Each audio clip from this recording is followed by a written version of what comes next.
Good evening, everyone.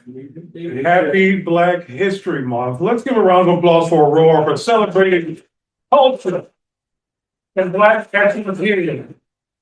I haven't had a chance to meet you yet. I'm Clayton Muhammad, honored to be here tonight to introduce the author and as we get things started tonight. You know, as we celebrate Black history, we have come together in February to talk about, the past, the present, and the future. We talk about the Blacks internationally, nationally, but I love it so much when we focus on our local Black community, which is so rich with excellence and empowerment from those first Blacks who came here right before the Civil War, like George Washington Palmer, all the way through present day. We have those luminaries of Black Aurora who laid the foundation upon which we stand. We know the names like Marie Wilkinson. We literally walked by her statue to get into this building tonight. We know the names like Bishop Bonner and Henry Cowherd and Robert Wesby, and of course, the late, great Shakita Hart-Burns. When we tell the story of Black Aurora, you can't tell the story without mentioning the iconic coach, Wilbert Walters.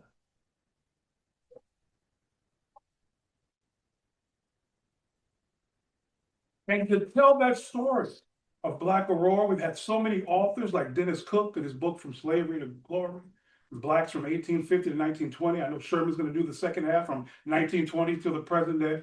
We have Kathy Snow and her book, Graceful Spirit of Marie Wilkinson. And of course now, we have this amazing book, Walter's Way, A Coach, His Runners, and His Race, by an amazing author, a woman of faith, a woman of community, a woman of commitment. And I tell you, we should be so grateful and thankful to her that she's telling the story that for future generations yet unborn will know the work, the life, and the legacy of Wilbert Walters. Ladies and gentlemen, please welcome the author, Miss Maureen McKane. Here you go.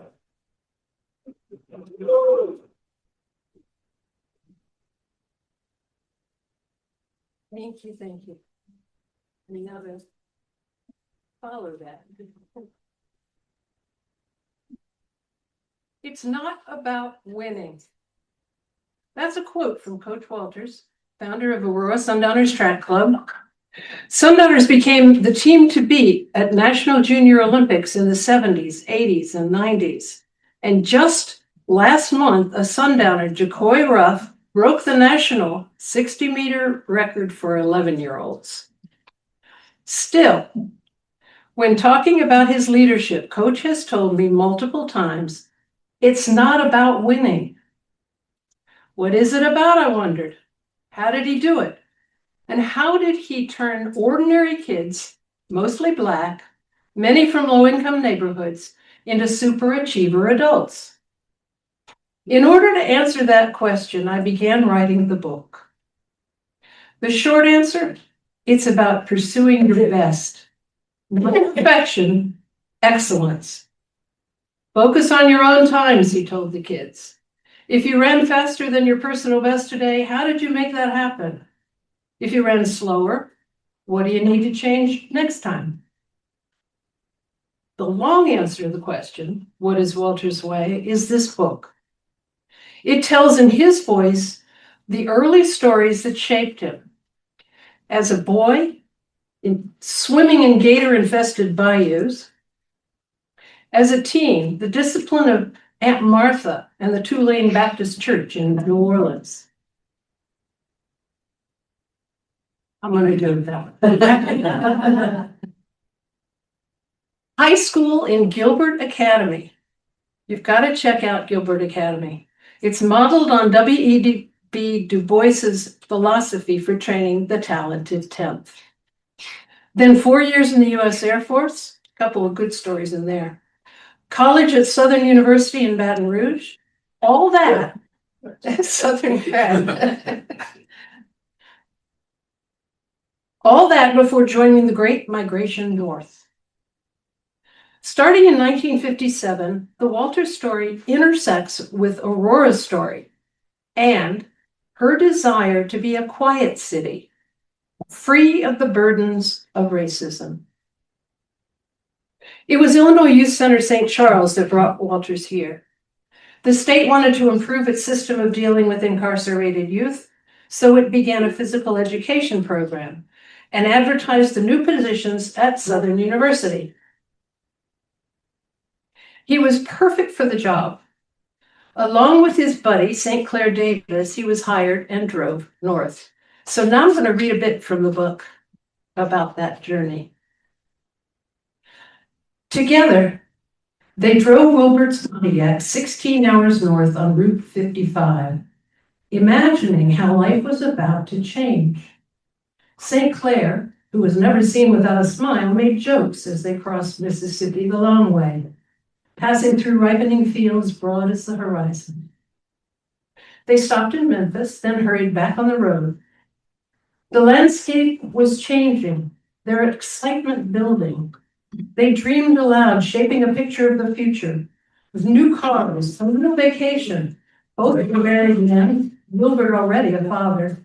St. Clair's wife, Dorothy, was a close friend to Celeste Walters. Soon, they would find housing and bring their wives to the promised land. Every mile brought them closer. Every stop was one more click of the time clock to freedom. The North and freedom, two men aching with fatigue, grew more and more animated until they finally crossed the Mississippi River into Cairo, Illinois. At last, after years of imagining the North, that land where ordinary folks are all treated the same, where their wives could hold their heads high working among educated people, moving about at liberty, they breathed freedom's air. They pulled into a parking lot of the first restaurant they saw. As if anticipating them, a white man in a chef's apron met them at the door. "What can I do for you?" Wilbert grinned. "We'll take the two biggest steaks you've got." "Okay, you boys come around to the back door and we'll take care of you." They met the same humiliating reception at hotels when they neared St. Charles in the north of the state. Late that night, they decamped at the youth center where their naivete was greeted with a chuckle. I'm sure many of you have heard some of these stories of your own people coming north. In the 1960s, Wilbert and Celeste Walters were part of a group of college-educated Black leaders in Aurora that included Marie and Charles Wilkinson, Warren and Bobby Cannon, the Reverend Melvin Perkins, and other people you may know. They met weekly, often in the Walters basement on May Street. They called themselves the Idyllic Quest, a nod to the Greeks who invented democracy. They studied what other communities were doing, consulted Chicago activist groups, applied for grants, but they were very careful about their strategies. I'm reading from the book again. The Idyllic Quest, as Coach Walters recalls it, did not link their chariot to any outside philosophy. They did not see themselves serving a national stage. Aurora and making things right in their own world was too important. They were not martyrs, they were not fist pumpers or gun toters. They rejected the root of rallies, sit-ins, or anything that might attach itself to a white man's fear of violence. Their route needed to lead them into positions of power within the city, not war against the city. They must design strategies particular to Aurora. This is where Marie Wilkinson's power of personality carried weight. She was the artful wielder of a spear into the community's conscience. Many of the group's creative strategies sought her guidance, and Aurora did make changes on many fronts. But to follow Coach Walters' own story, I'll go to one area of the group's focus. Again from the book. The Idyllic Quest envisioned a better future for the next generation. They understood that in Aurora as it was, their own children would not have teachers who looked like them. By the way, Aurora always had universal education for the children, starting in 1851, but they didn't have integrated faculties.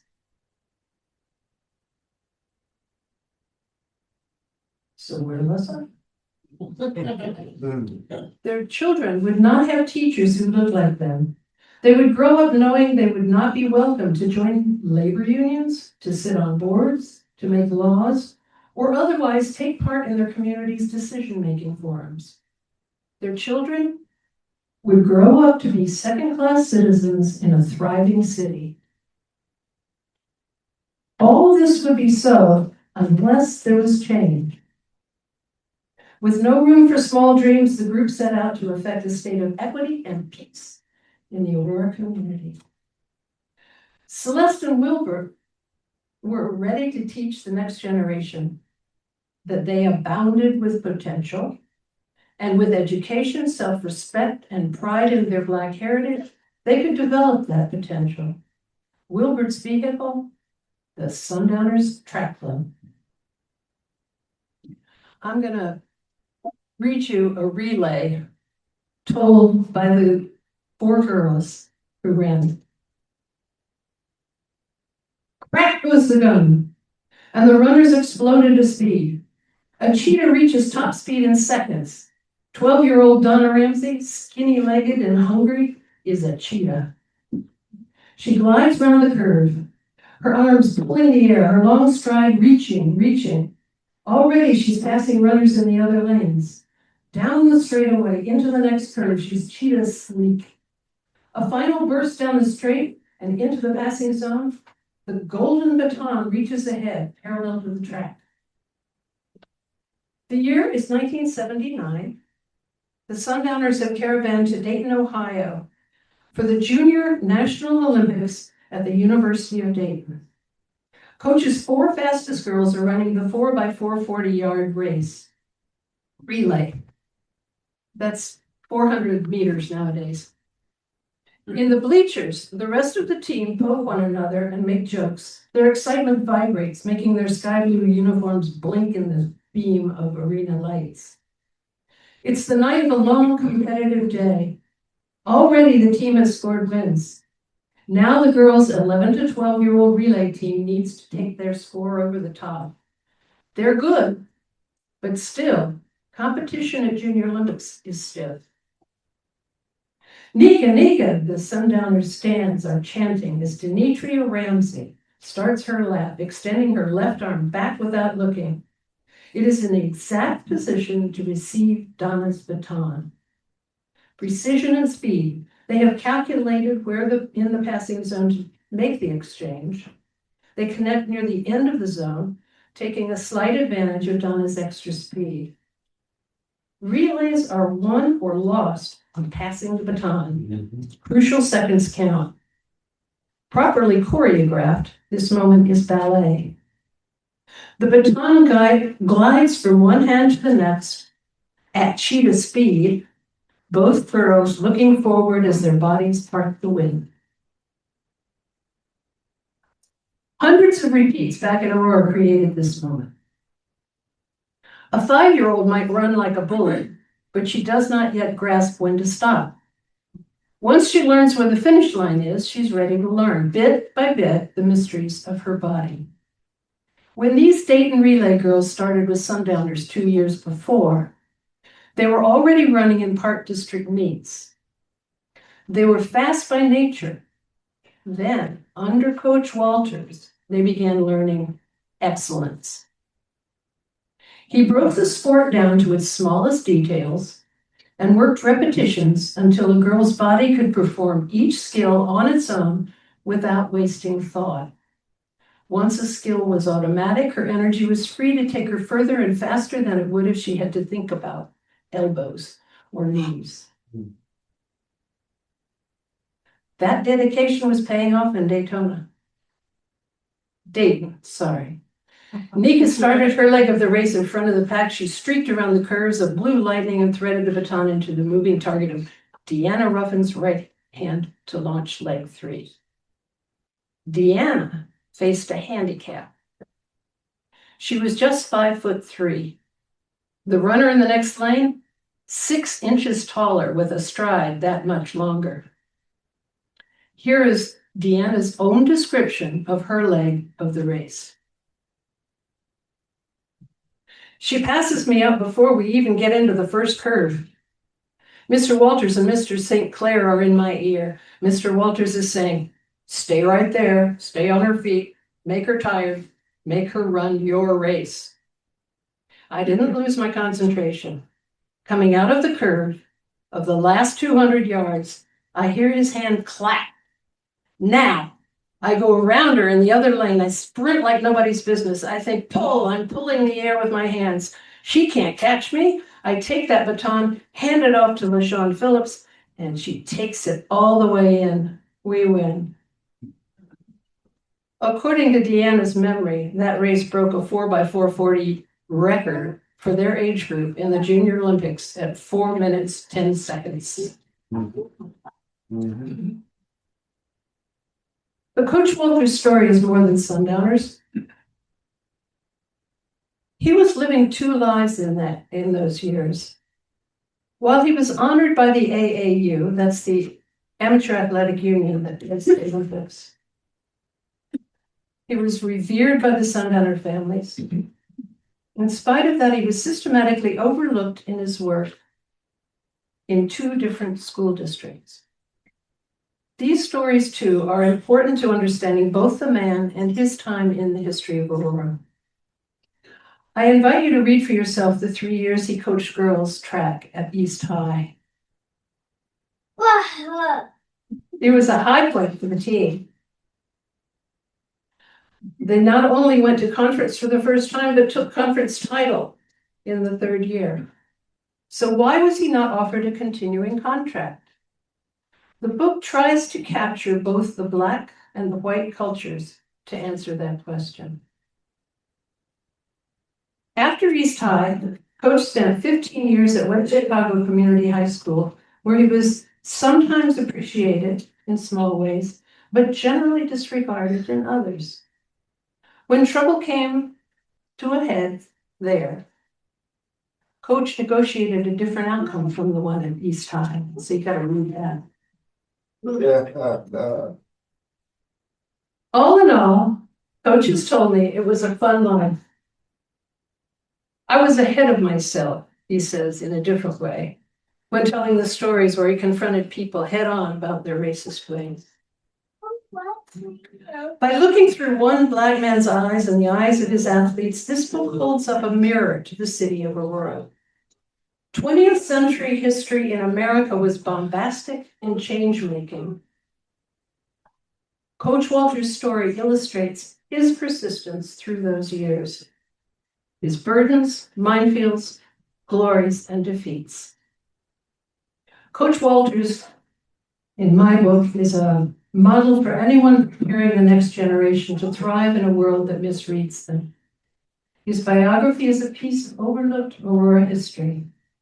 I wonder how many unsung heroes his story represents. Thank you.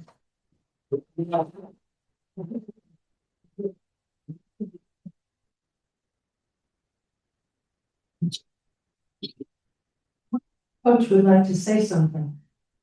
Coach, there's a microphone right there. Yeah. You all understand Coach is now 97 years old. Amen.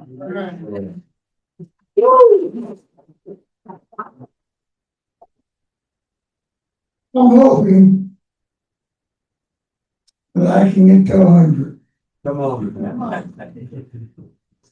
I know I'm coaching sometimes, but I still have people that coach with me that's coaching the Sundowners, former athletes, and I'm so happy because they're following the method that I had with the kids. It's important to win, but it's not the most important thing. Learn the rules, obey the rules, and put in as much energy as you can. Sometimes I call them at night to find out what they're doing, whether they're studying or not, whether or not they talking and thinking about track and field or exactly what they're doing. You never know. When we finished races, I used to drop them off. I don't know my carriage as many as 12 in my car. But when I dropped them off, I'd go to the door, and sometimes my boyfriend would open the door and want to know whether or not they won. And of course, I gave him a hard time because I told him that winning is not that important. You want to know how did your team do? Did you enjoy yourself? And of course, they didn't like that, but that's what I did. There's just so much involved in working with kids, and a lot of people just don't understand that. Kids is all we got. We need to give them all we got, which is love and attention. One of the things that I think parents need to understand is that your kids or your kids, you need to give them all the love you can and all the attention. I can recall vividly parents not understanding that what they need to give their kids is attention, of course, and you should be concerned about them not winning, but giving as much attention to their kids as they possibly can. I remember vividly prior to the Sundowners starting that my daughter, who is in Nashville now, Sharon, she was a cheerleader at one of the middle schools. And I worked at St. Charles Boys School. And I didn't see them a lot. But I had a mother-in-law who was with me for 20 years. And I know a lot of young people are saying, wow, 20 years, but thank God, because the mother was a teacher, I was a teacher. I was away a lot, and she was away a lot. So we needed somebody to guide them, and she was there to do that. Thank you, Coach. The change came in our lives when I came home one day and I found my daughter crying. Why are you crying? I did not make the high school cheerleading squad. Why didn't you? You were one of the best cheerleaders as a middle school kid. Yeah, but all the other girls that were on the team made the high school team, but I didn't. I was furious. I needed to know why not. So I went up to the school, of course, to speak to the principal. He said there is no reason that she didn't make it, unless it was because she didn't have the skills and the talent. Skills and talent. You gotta be kidding. She was the #1 performer. Anyway, I told him I'd be at the first meeting that they had coming up the following week, and I was there. And when I finished with what I had to say, everybody was upset. It wasn't used to somebody telling them that they didn't know what they were doing, and they were unfair. In fact, they were racist. My God. People started talking to one another, and you just couldn't believe it. But anyway, I pursued my journey to making sure that it didn't happen again. But lo and behold, the principal told me, next year I can assure you she will be given an opportunity to participate. She will be one of the cheerleaders. Next year, same thing, she didn't make it. Well, I decided then to do something about it. I went to the board meeting, and some of the things that I said would not be believed that would come from a parent. I was very angry. And I made sure that I would be at the next meeting to make sure that they understood that they were doing the wrong thing. And that I accused them all of being racist, which was a terrible thing.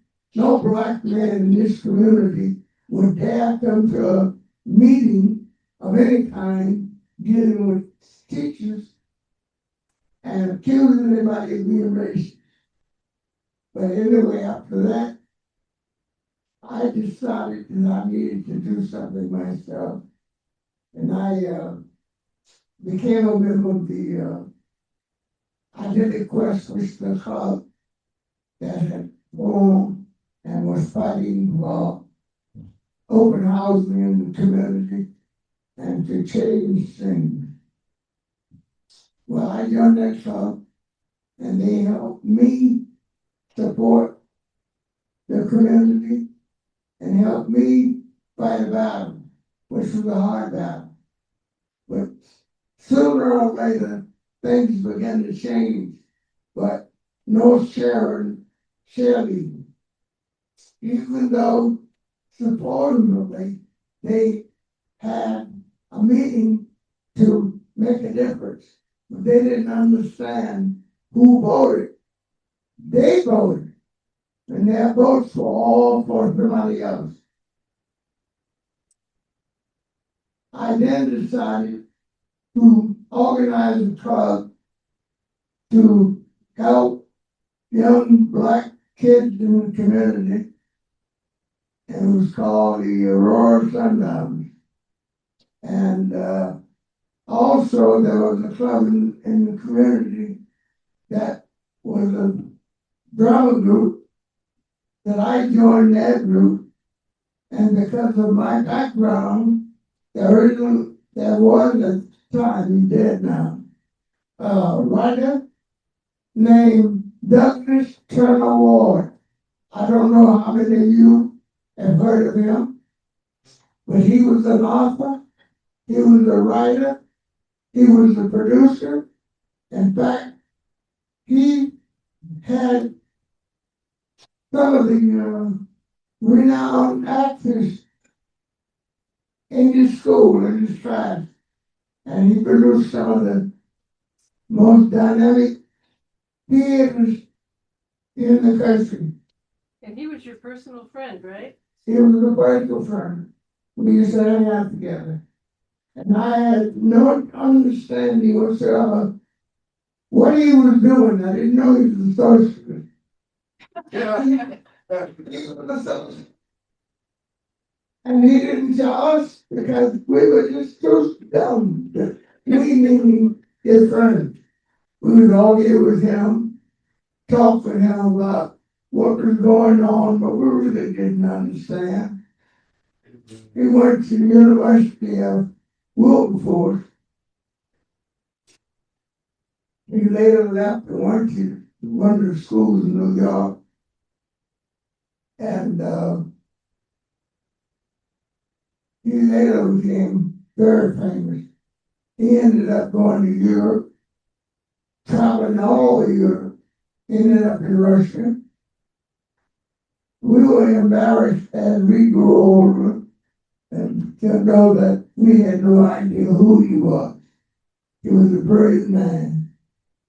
When I got out of the Air Force, I spent a year with him, going to Dillard University, watching him work. prepared himself for court. He was being charged with being a communist. And I didn't understand all that at the time. But nevertheless,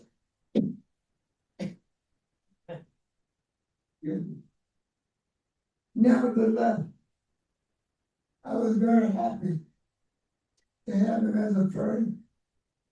Coach, you have so many wonderful stories. Can you understand everyone why I couldn't stop reading with Coach, and we've had a great relationship. Thank you for telling them these stories. I'm ready to answer questions There you go. about my life and probably what happened. You got some water in front of you. So you have questions? Great.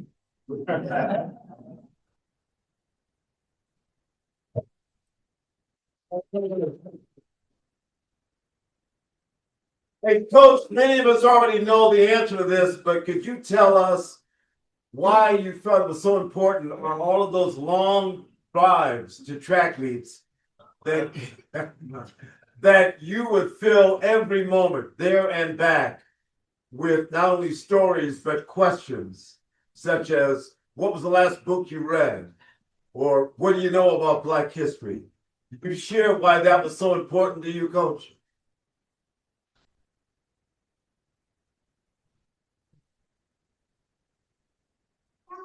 I lived in a home where my mother was in charge. There's a woman that's, anybody seen The Help, the movie? So they helped me have an understanding of what these women do. Kids don't know anything. They need you to help them. You have to understand that they know nothing. They're kids. They're in charge. All these gangbangers and that are growing up in the communities, they need your help. Many of you are afraid of your own kids, which is sad. I was afraid of nobody. I challenged anybody and everybody.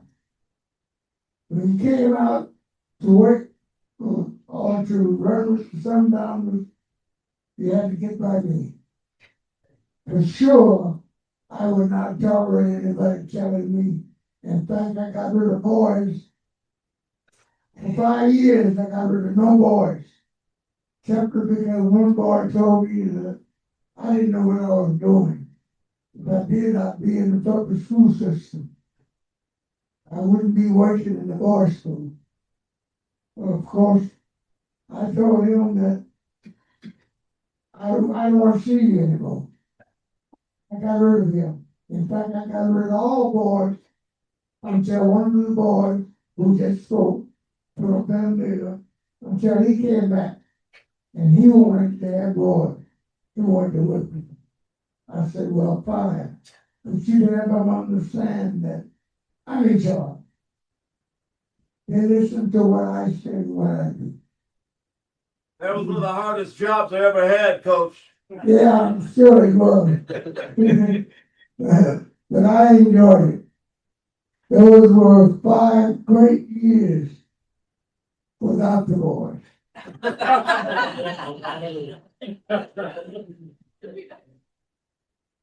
So anyway, one of the things that I used to let boys know, I don't have any boys coming here finding girls, boyfriend to girlfriend. I see you here for another reason. And if you think you're here to find a boyfriend or a girlfriend, you're in the wrong place. Yeah. A lot of kids didn't come back. They came, and I would tell them, no, no, no, no, no. They're not here for that. So, Coach, you were a hard act to follow. I was. I would. And I want to introduce the guy who's followed you. And that would, Troy, what I want to say to you. Troy, here we go. This is the man that's running the Sundowners now. Target. He goes to the beach a lot of times. I asked Coach, was it hard to give it up? And he said, kind of, but when I found out Troy Davis was going to do it, I was okay. Oh, wow, I didn't know he was in trouble. Yes, I'm Troy Davis. There I'll say because I'm kind of short.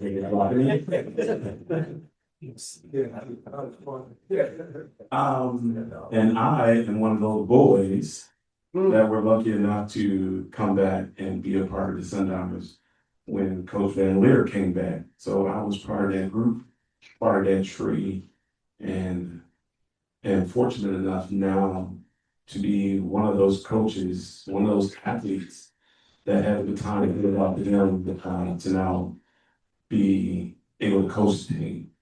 I am not the first former athlete to have that privilege. There were several before me, and there are several now that are assisting coaching the Sundowners.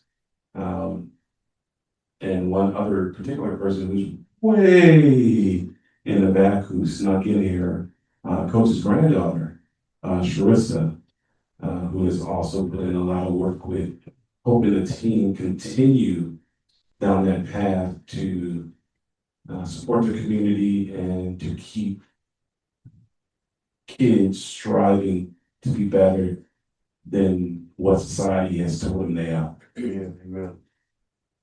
There is a lot to the Sundowners that gives you a lot of courage to continue in life. And I'm a testament to that. People ask me, why do you do this every summer? Summer after summer. And this is my 25th summer coming up. Yeah, buddy. That is social, it's not including being an athlete. But for me, when most people go to the Bahamas, Jamaica, during the summer, the Sundowners is my vacation. That's my paradise. Be out there on that track and all the heat and all the noise and the yelling and the cheering and the performances and to see those athletes, like these little ones here, start that small, and to go through the program all the way through high school and become adults and become parents. Just like this former athlete here with these 3 little boys sitting here. So that's what brings me joy, being part of the program now and embracing all the kids that come out. Let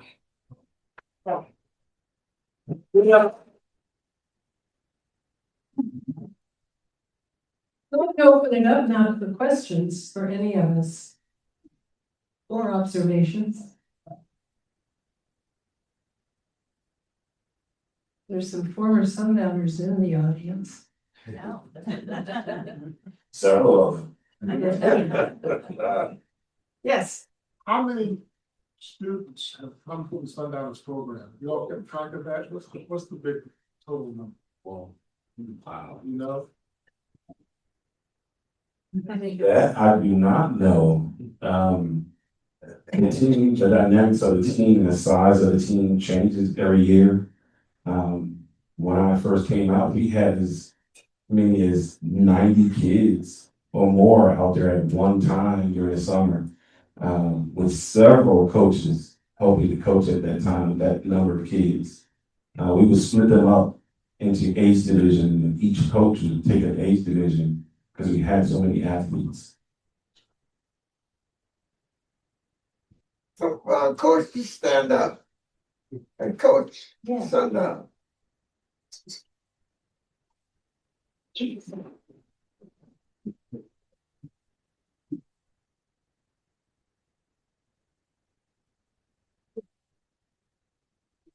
as many stubborn coaches.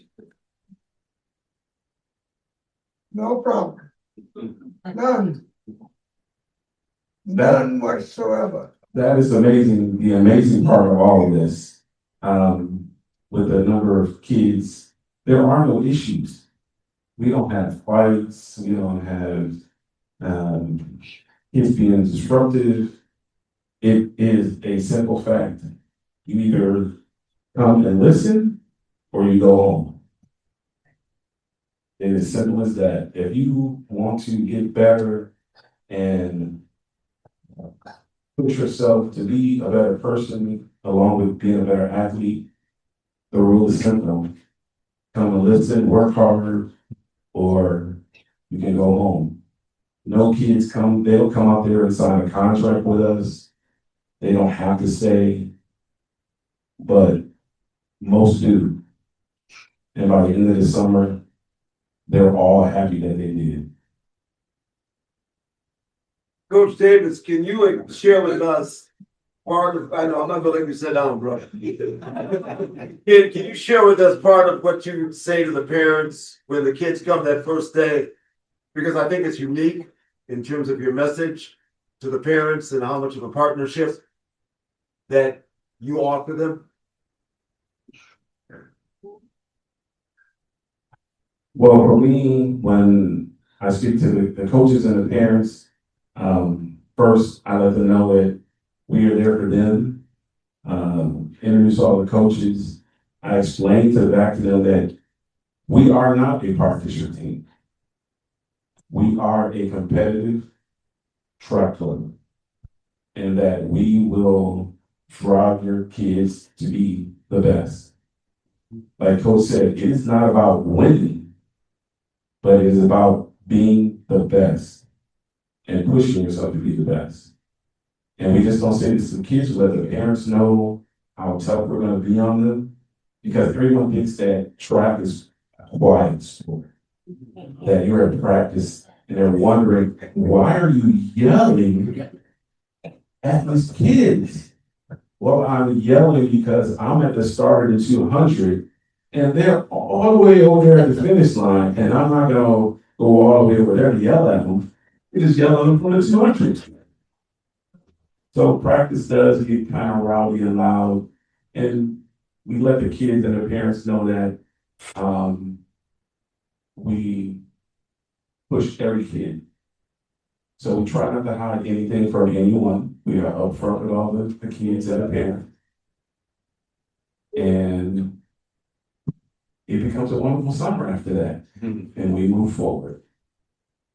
Have you ever told Coach Walters how many of the drills that he started back in the 70s that we still do? That would be all of them. That would be absolutely all of them. Now we have enhanced some of those drills, but we still do all of them. And for the kids, we have to explain to them why they're doing these drills, because we do them every day. And they say, why are we doing this? Why are we doing this? And then we start them running and doing the different things. And then those of them who want to be jumpers and hurdlers and throw, you gotta have the technique. Or else Coach Drew over here, who teaches our jumpers, oh, he's gonna be on our hurdlers. You think I yell at the kids? I yell at all of them. So don't let him hide a piece. He coaches now, and he yells at the kids just as much as, well, maybe not as much as I do, but In only the way that he can. exactly. I'm just a little louder with you. Because they can't see me, because so I'm sorry than anything. I'll just stand up and wait for the next question. And yes, my kids ran, and I made them call me coach, and I yelled at them also. What does the future of AAU track look like, and what support does a club like this need from the community? Very good question. Great question. Great question. The future of AAU track and field was great. Looks outstanding. I know most people don't pay attention to track and field until the Olympics roll around. But track and field is a huge sport, especially overseas. As we mentioned, our kids are breaking records, just becoming outstanding athletes. And the main support that a club like the Sundowners needs from the community and parents, of course, is financial help. We are a non-for-profit organization.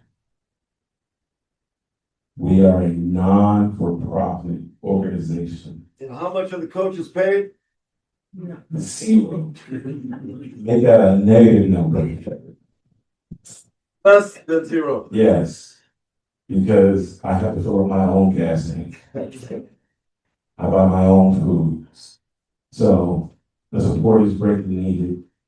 The other thing that we need from the community and from parents is just the fact of getting your kids to the track.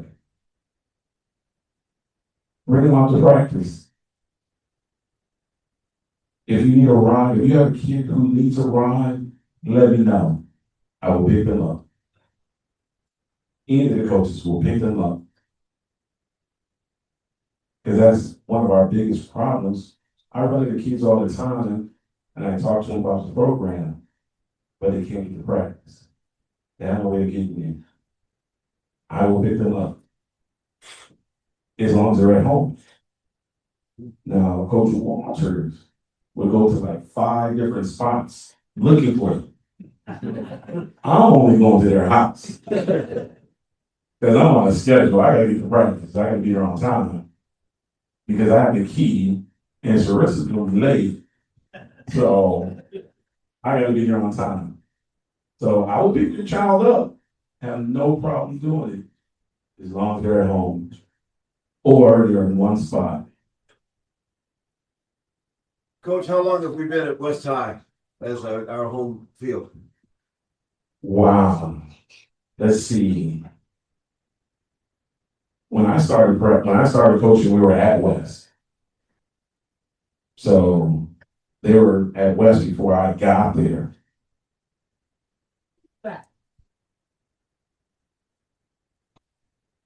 That's a good question. I lived out of state and I moved back to Illinois. I don't remember. That was in the mid-90s, somewhere in there. Yeah. I would say at least 5 years before that. Wow, Yeah. So unfortunately, as Coach Chandler has brought that up, it will not be practicing at West Aurora High School this summer. After all this time. So we will be at Marion. We're working on that. So if you have any athletes and you want to mention Aurora Sundowners, we will possibly be at Marion practicing this year. How do they get in touch with you if they want to bring their kid? Gets into his program. Then you need to come up here because Coach McQueen, who's sitting in the back, she has all the information with what are we on Facebook? I don't do social media. I just show up at practice. And I talk to kids and I tell them where we are and what time practice starts. There is a We have a website and all that good stuff. Sundowners Track Club.com. Aurora Sundowners Track Club.com. There's a on Facebook. And what? The same thing on Facebook. The same thing on Facebook. Aurora Sundowners Track Club.com. No, not that.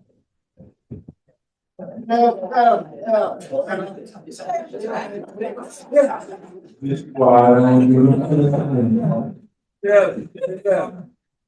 It's a question back. Stay in your lane. So my question is for you, Maureen. When and how did you first meet Coach, and how long did it take you to come up with the idea, write the book, and to write the book? Thank you. It's been over 4 years now. Late in the pandemic, the library had an evening where Professor Vincent Gaddis came. And he was intending to start up Sundowners again. No, sorry. Study skills. Everybody knows about study skills back in the 90s. Thank you. So it was an evening that the library scheduled for people of, there were white people, black people, and Hispanic, and I don't know if there was something else as well. And we all came to talk about racism. So Dr. Gaddis gave us a short lecture, and then he asked each of us to speak about a personal memory about systemic racism. Well, it just happened that I was sitting next to Coach Walters, that I'd never heard of before. And it was fascinating what he had to say. He was just a very congenial man. And he told us that it was admirable that we were all there. And then he said, what I want to know is why do people know? And then he stands up, and he's not the hugest man, and he's obviously of age, but he had a strong way of talking. And he stood up and he goes, what I want to know is why do you, and he pointed a finger at all of us, not speak up when somebody says something they shouldn't say? And I thought, well, that's very interesting. And I'd never come across somebody talking that way. So afterwards I said, is there any chance we could talk some more? I'd like to hear you. Because once he got going, he's telling me stories right there. So he said, yes, we started meeting. We've been meeting weekly ever since for lunch, which is cool. So I started hearing stories, and then I asked him if it'd be all right if I wrote something. I intended to write a little essay for the Beacon. And Coach said that people had always asked him to write a book. And so he was very excited. And I said, no, I can't write a book. There's not enough time left for me. I'm getting old. However, after some more stories and some more stories, I could see that this was something important. It was something that needed to be said here. And so it turned into a book. Thank you. Yes. Go you. I'm sorry. Going back to coaching days in York, back in the 1968, 69, I had the privilege of being with Coach at that time. We used to play golf. And he decided that he was going to start a drama club. And he had recruited people like couple of people. And I went to one of his plays, and that worked for a while, but then he decided that he wanted to do more. So that's when he decided he wanted to start a track club. So he started a track club, and he needed transportation. I borrowed a used van. I fixed it up so we could travel, take kids to Sterling, Rockford, all around. Put a 2x4 in the back of my van, put information in the equipment underneath. 4 or 5 kids sitting on the board, 3 or 4 kids sitting in the back seat. But the funny part was that after a year or two, you always want to ride with me because they said, oh, we don't want to hear you. Oh, we want to play with music. You want to talk about one good place about it. It was a fun day until I just got to be a long, gloomy time because it was his job, but for us it was just like, you go at 7 o'clock in the morning, you get back at 6:30 at night. It was just but it was so much fun. But the other part I want to mention was that he and I went to see Douglas Colonel Ward in this play called The River Niger. And that's where we met Douglas Colonel Ward. I want to let you know, I did not turn out to be a social.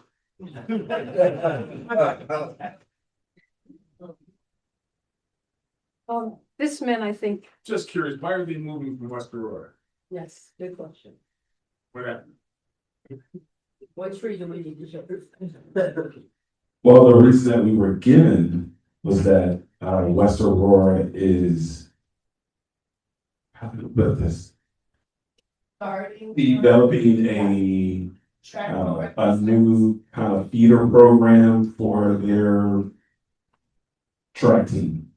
So they don't know that the Sundowners has been a feeder program all these years. Yes, they do. And that is why I was wondering why they decided to go a different direction. Because most of West Aurora's track team over That's the 20 past years. 20 years or more have been Sundowners. The most successful group. Yes, Yeah. their girls turned into one of the most dominant programs because of the Sundowners. For years, they took conference and several girls to state, one state. So why West Aurora has chosen to go in this direction has not been fully explained to us, but we are trying to make sure that we have somewhere to practice so we can continue the program. So maybe you should remind them that the first individual state medalist, gold medalist in hurdles was a Sundowner. And who do we need to talk to? That would be the athletic director. Yeah, that is who we received the news from, that we would not be able to practice at West Aurora High School this year. How long since how long have you been there? Over 25 years. Yeah, we've been practicing at West Aurora over 25 years, off and on, between when they were either repairing the track, repairing the football field. It's been the only time we weren't practicing at West Aurora High School.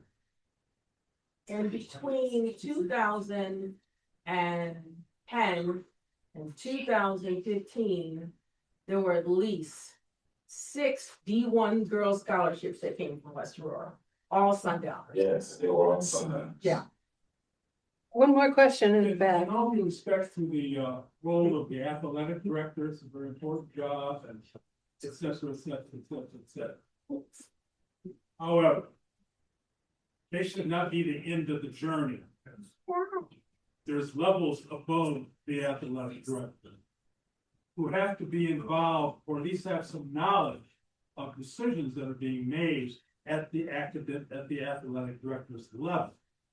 And the last I heard, there was a new superintendent on the west side Yes, sir. who may or may not, probably should, but may not know the history of the Sundowners. The young man may not be able to go all the way back to the 60s. He might not have even been born in the 60s. So there needs to be, I think, belief or an interest and a desire to very professionally pursue this in all due respect to the athletic director, because you don't want to burn bridges behind it. Because you might have to come back that way. But and Coach can correct me if I'm wrong. At one time, you couldn't go to West and track. And then that changed. Coach, am I right or wrong? This is Jerry back here. Yeah. Right, okay, you couldn't go to West. Right. So this is kind of a new phenomenon, relatively new, it might be 20 years, but that's new, that you even can use West Aurora for practice. So, I'm saying all that to say, and I'll shut up. You may want to take that a little further. Like to the desk in the office of the superintendent of school. And I think you have a volunteer right here. Okay? There are a couple people here who have some big connection with the West Aurora School District. And we should make sure Yeah, that track stays our home. Look, people are already making moves. We haven't even left the room. This is great. But that's not. you know, that track is big enough to accommodate the interest of wherever this interest is coming from to create this second team, kind of like traveling basketball team. You know, the traveling basketball teams get the cream of the crop, and the young people who are left over were kind of not looked at.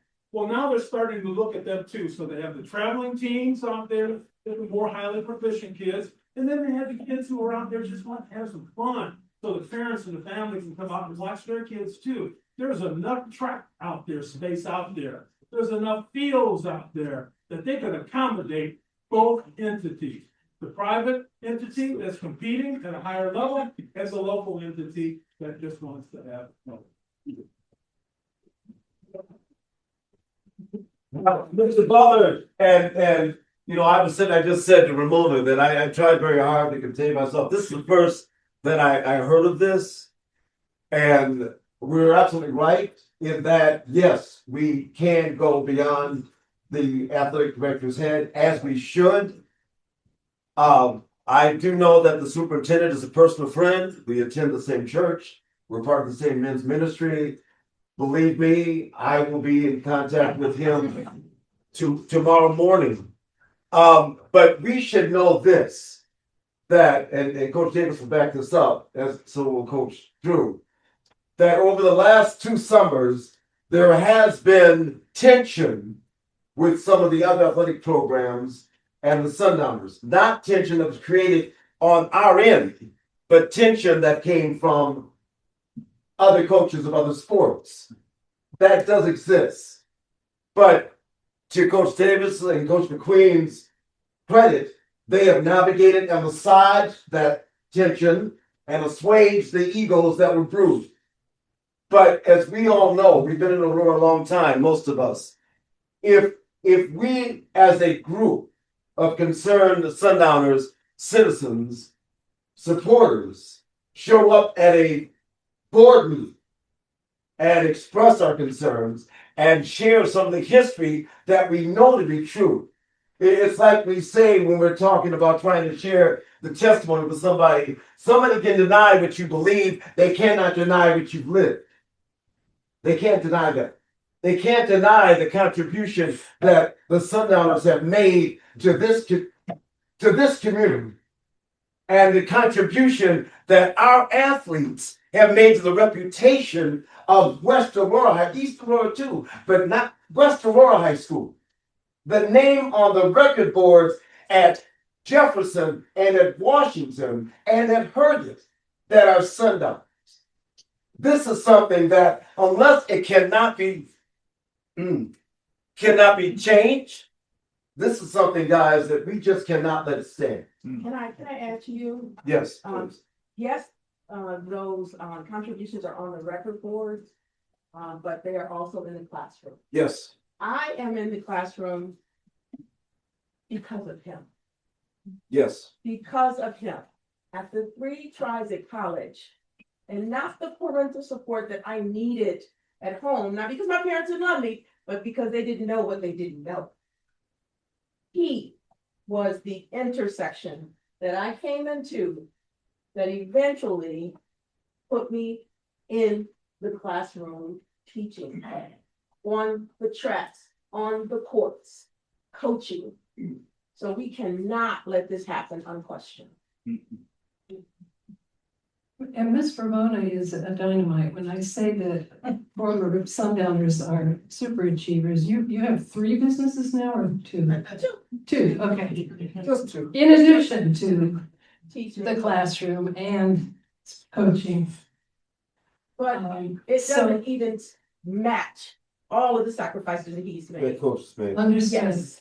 Yeah, and I just want to underscore that this is a not-for-profit organization, because there are lots and lots of travel sports out there now. This was one of the earliest.